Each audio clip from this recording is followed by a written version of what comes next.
Hello everyone, আসসালামু আলাইকুম। কেমন আছেন সবাই? আশা করছি ভালো আছেন। আবারও নতুন রেসিপি নিয়ে চলে আসলাম। আজকে আমার রেসিপিটি হলো চিকেন কোপ্তা কারি। আশা করছি রেসিপিটি আপনাদের ভালো লাগবে। যদি রেসিপিটি ভালো লাগে তাহলে একটা লাইক দিয়ে সাবস্ক্রাইব করে আমার পাশে থাকবেন আরও নতুন নতুন ভিডিও পাওয়ার জন্য। তাহলে আমি এখন শুরু করি। এখানে আমি চিকেনের কিমা নিয়েছি। এর মধ্যে আমি স্বাদ মতো লবণ দিয়ে দিলাম, আধা চামচ গরম মশলার গুঁড়া দিলাম, আধা চামচ হলুদের গুঁড়া, আধা চামচ লাল মরিচের গুঁড়া, আধা চামচ ধনিয়ার গুঁড়া দিয়ে দিলাম, 1 চামচ আদা রসুন বাটা দিলাম। এখন এর মধ্যে আমি বেসন দিয়ে দিব। বেসনটা আমি চুলায় টেলে নিয়েছি, মানে ভেজে নিয়েছি। এর থেকে কিছু পরিমাণ বেসন এই কিমার মধ্যে দিয়ে দিলাম। এখন কিমাটা হাত দিয়ে ভালো করে বেসনের সাথে মিশিয়ে নিলাম। ভালো করে মিশিয়ে নেওয়ার পর এই কিমার থেকে আমি ছোট ছোট বল তৈরি করে নিব। হাতের মধ্যে আমি তেল মেখে নিলাম। এই কিমার থেকে অল্প কিমা হাতে নিয়ে আমি হাতের তালুতে করে একটা বল তৈরি করে নিলাম। তৈরি করে নেওয়ার পর আমি আবারও আরেকটা বল তৈরি করে আপনাদেরকে দেখাবো। এই কিমার থেকে আবারও কিছু পরিমাণ কিমা আমি তুলে নিলাম, নিয়ে আবারও হাতের তালুতে করে আরেকটা বল তৈরি করে নিলাম।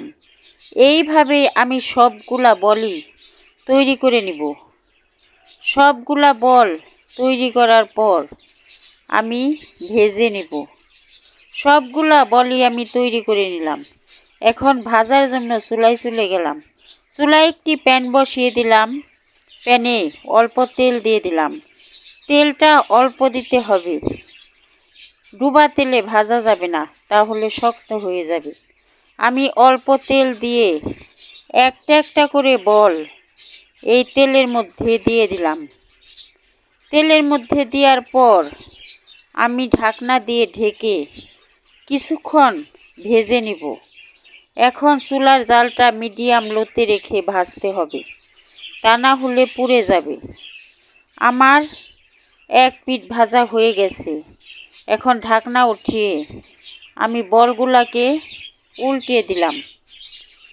একটা একটা করে বল আমি উল্টিয়ে দিতেছি। আমার প্রায় বলগুলা উল্টানো হয়ে গেছে। উল্টানোর পর আবারও ঢাকনা দিয়ে ঢেকে আমি উল্টা পিঠও ভেজে নিব। ভেজে নেওয়ার পর আমি তেলের থেকে বলগুলাকে তুলে নিব। আবারও ঢাকনা দিয়ে ঢেকে দিলাম। কিছুক্ষণ পর ঢাকনা উঠিয়ে আমি বলগুলাকে তেলের থেকে তুলে নিলাম। আমার বলগুলা প্রায় তোলা হয়ে গেছে। বলগুলা তোলার পর আমি বলগুলাকে রান্না করে নিব। আমার তোলা শেষ। এখন যে প্যানে তেলটা আছে এর মধ্যে আমি আরেকটু তেল দিয়ে দিলাম। এখন পেঁয়াজ কেটে রেখেছি তা দিয়ে দিলাম। পেঁয়াজটা একটু বেশি পরিমাণে দিতে হবে, কারণ পেঁয়াজ দিয়েই আমি রান্না করব। 3টা তেজপাতা দিয়ে দিলাম, 3 টুকরা দারচিনি দিলাম, 4-5টা এলাচ দিয়ে দিলাম। এখন পেঁয়াজটাকে আমি ভেজে নেব। পেঁয়াজটা লালচে কালার করে ভেজে নিতে হবে। এখন আমার পেঁয়াজটা লালচে কালার হয়ে গেছে। এখন এর মধ্যে আমি পানি দিয়ে দিব। পানি না দিলে পেঁয়াজটা পুড়ে যাবে। অল্প পানি দিয়ে দিলাম। এখন অল্প হলুদের গুঁড়া, অল্প লাল মরিচের গুঁড়া, অল্প ধনিয়ার গুঁড়া দিয়ে দিলাম। এখন এর মধ্যে লবণ দিয়ে দিলাম অল্প, যেহেতু আগেই লবণ দেওয়া হয়েছে ওই কারণে অল্প দিলাম। এখন 2 চামচ আদা রসুন বাটা দিলাম। নেড়ে চেড়ে মশলাটা একটু কষিয়ে নিব। আমার মশলা কষানো হয়ে গেছে। এখন চিকেনের বলগুলা আমি এই মশলার সাথে দিয়ে দিলাম। এখন নেড়ে চেড়ে আমি ঢাকনা দিয়ে ঢেকে এই চিকেন বলগুলাকে আমি কষিয়ে নিব। এখন ঢাকনা দিয়ে আমি ঢেকে দিলাম। কিছুক্ষণ পর ঢাকনা উঠিয়ে আমি চিকেনের বলগুলা নেড়ে দিলাম। নেড়ে দেওয়ার পর এর মধ্যে আমি পানি দিয়ে দিব পরিমাণ মতো। পানিটা দেওয়ার পর আমি আবারও ঢাকনা দিয়ে ঢেকে রান্না করব। এখন পানি দিয়ে একটু নেড়ে দিলাম। এখন নেড়ে দেওয়ার পর ঢাকনা দিয়ে ঢেকে দিলাম।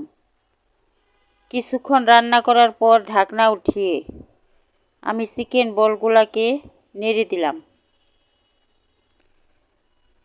3 টেবিল চামচ গুঁড়া দুধ গুলিয়ে রেখেছি তা এর মধ্যে দিয়ে দিলাম। দুধটা দেওয়ার পর আমি আবারও নেড়ে দিলাম। এখন ঢাকনা দিয়ে ঢেকে আমি 3-4 মিনিট রান্না করলাম। 3-4 মিনিট পরে ঢাকনা উঠিয়ে আমি চিকেন বলগুলাকে নেড়ে দিলাম। এখন পানি অনেক আছে, ওই কারণে আবারও ঢাকনা দিয়ে ঢেকে কিছুক্ষণ রান্না করলাম। কিছুক্ষণ রান্না করার পর আমার চিকেন বলগুলা রান্না শেষ। এখন তেজপাতা দারচিনি আমি তুলে ফেলে দিলাম। এখন আমার রান্না শেষ। চুলার থেকে আমি নামিয়ে নিলাম। নামিয়ে একটা বাটিতে বেড়ে নিলাম। কেমন লাগলো আমার চিকেন কোফতা কারি? এটা ভাতের সাথে, খিচুড়ির সাথে, পোলাওয়ের সাথে খেতে দারুণ লাগে। যদি আমার রেসিপিটি আপনাদের ভালো লাগে তাহলে একটা লাইক দিয়ে সাবস্ক্রাইব করে আমার পাশে থাকবেন।